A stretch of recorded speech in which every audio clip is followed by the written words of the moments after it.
Assalamualaikum warahmatullahi wabarakatuh. Selamat pagi anak-anak. Bagaimana kabarnya hari ini?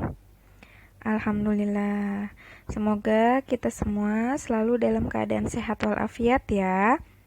Sebelum memulai pembelajaran ini, marilah kita bersama-sama membaca ayatul basmalah. Bismillahirrahmanirrahim. Hari ini kita akan belajar tematik 4B, subtema 3, pembelajaran 1. Di sini seorang anak bertanya kepada ibunya, "Ibu, mungkinkah suatu saat persediaan minyak bumi akan habis?" Tentu saja, Dani. Oleh karena itu, kita harus mengembangkan energi alternatif. Nah, sebagian besar energi yang kita gunakan itu berasal dari bahan bakar minyak bumi dan batu bara. Bahan bakar itu disebut bahan bakar fosil. Kenapa? Karena berasal dari makhluk hidup. Bahan bakar fosil itu jumlahnya terbatas, serta tidak dapat diperbaharui. Sedangkan kebutuhan manusia akan energi itu semakin meningkat. Salah satu cara menghemat bahan bakar fosil adalah dengan menggunakan energi yang bersumber dari alam. Contohnya seperti matahari, angin, dan pergerakan air. Energi dari alam itu dikenal sebagai energi alternatif. Sumber energi alternatif itu ada dua.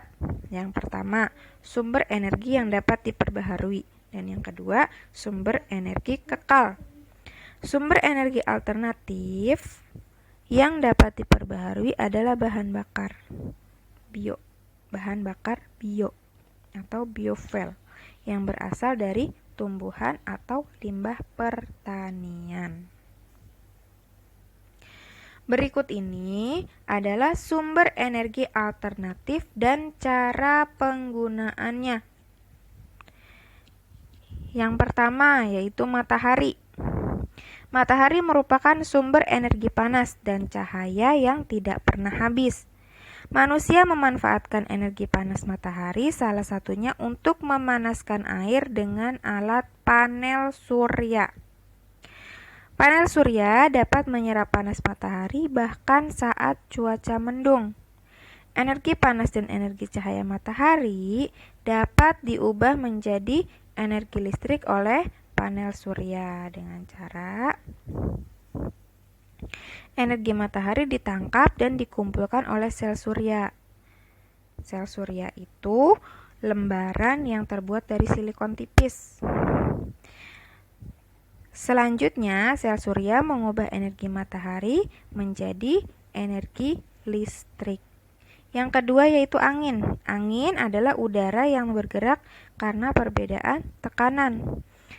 Energi gerak pada angin dapat dimanfaatkan untuk menggerakkan perahu layar dan dapat diubah menjadi energi listrik oleh turbin angin.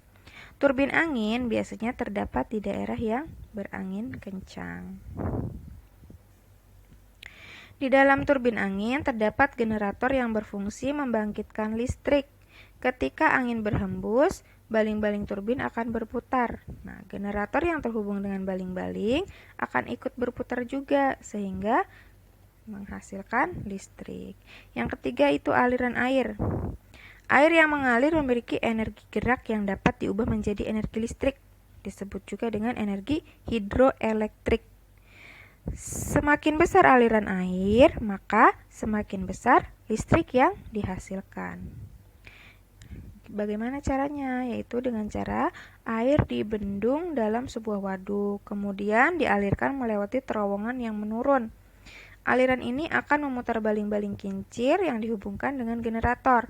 Generator yang berputar akan menghasilkan listrik. Yang keempat, yaitu panas bumi. Panas bumi itu berasal dari dalam bumi. Energi panas dari dalam bumi dapat menghasilkan uap air panas yang menyembur ke udara. Uap air panas yang memancar dapat menggerakkan turbin dan menghasilkan energi listrik. Yang kelima, Tumbuhan. Beberapa tumbuhan dapat diubah menjadi bahan bakar, biofuel. Misalnya, tanaman jarak dan kelapa sawit dapat diolah menjadi biodiesel, yaitu pengganti solar. Kemudian singkong dan tebu yang dapat diolah menjadi bioetanol, yaitu pengganti bensin. Dan yang terakhir, limbah organik. Limbah organik adalah limbah yang berasal dari makhluk hidup seperti kotoran hewan, limbah pertanian, dan limbah rumah tangga, misalnya sisa makanan ya. Sampah tersebut dapat menghasilkan biogas. Biogas dapat digunakan untuk bahan bakar untuk memasak. Nah, dalam skala besar, biogas juga dapat menghasilkan energi listrik untuk penerangan. Sekian penjelasan dari Bu Guru, semoga dapat difahami dan dapat dimengerti ya. Apabila belum paham, boleh ditanyakan ke Bu Guru via WA. Di sini ada tugas dari Bu Guru, yaitu membuat peta pikiran yang memperlihatkan beberapa sumber energi alternatif. Contohnya seperti di bawah ini ya, peta pikiran. Ada juga di halaman 90 bagian ayo berlatih. Di sini contohnya seperti ini, misalkan energi alternatif. Energi alternatif itu terbagi menjadi berapa? Nah, apa aja yang termasuk energi alternatif? Yang pertama apa, yang kedua apa? Kemudian, nah, energi alternatif yang pertama tuh ini yang termasuk ke dalam energi alternatif yang pertama itu apa aja, seperti itu ya. Sebelum menutup pembelajaran ini, marilah kita bersama-sama membaca lafaz hamdalah. Alhamdulillahirabbil alamin.